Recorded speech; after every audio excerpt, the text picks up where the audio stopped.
Yes.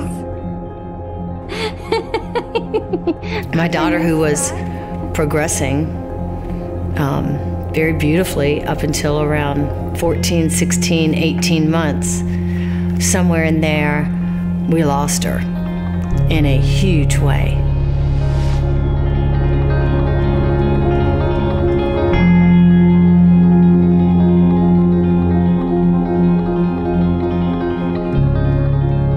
My life really did turn from brilliant color with lots of laughter into black and white.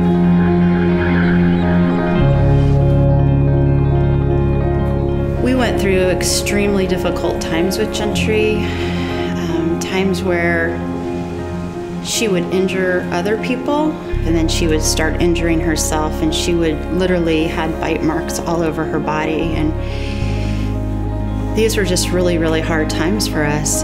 The frustration on his part for not being able to communicate came out in behavioral issues. All these years, I misinterpreted his behavioral cues to mean something when they totally meant something different. You know, ironically, when I discovered facilitated communication, I realized that for 11 years of his life, I had gotten it wrong.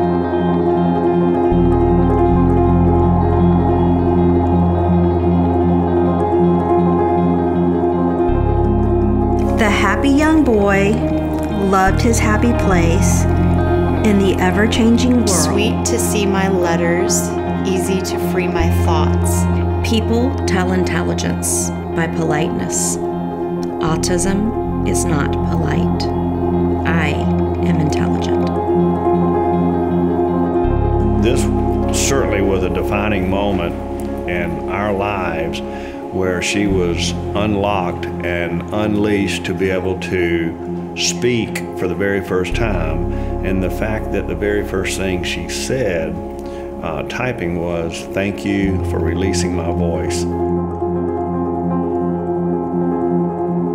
It took me well over a year to even say that to anyone because it was just so emotional. I was shocked. I thought it was a sick joke.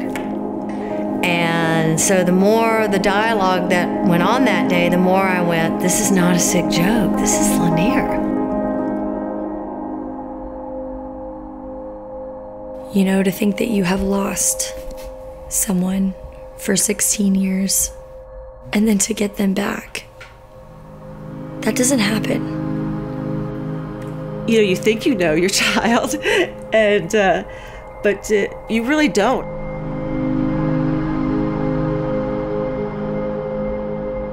All of the kids that we've met have been incredibly intelligent, and they all deserve to be heard and have their own voice and be accepted and validated. When I discovered facilitated communication, I'd never heard of it. A friend of mine brought me to a conference here. You got it. And that was truly the most eye-opening moment through our journey of autism that I ever had. Jacob not only communicated, but he talked about things that no one would have had or privy to that information. It was information about our family, information about himself, things that no one else would have known. And it was that pivotal moment where we decided that we were going to go down this journey of facilitated communication, and we were going to presume competence and truly look at Jacob in a different light as an intelligent human being and not let his autism define him.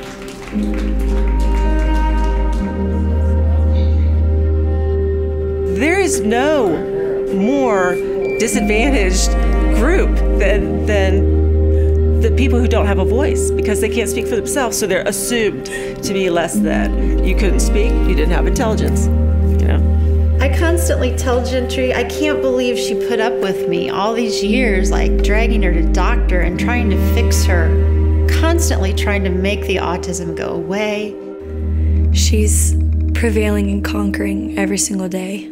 She's able to get out of the world that she was stuck in her brain for so long. I can't even imagine being so alone. Just feeling so alone all the time in your own mind. I was going to the ends of the earth to help my daughter and people like her, and she's right in front of me, screaming in her head, "Look at me, I'm in here." And that's why she was grabbing me and wouldn't let go and putting huge bruises on me. She was screaming that in her head. "Mom, I'm here. Help me."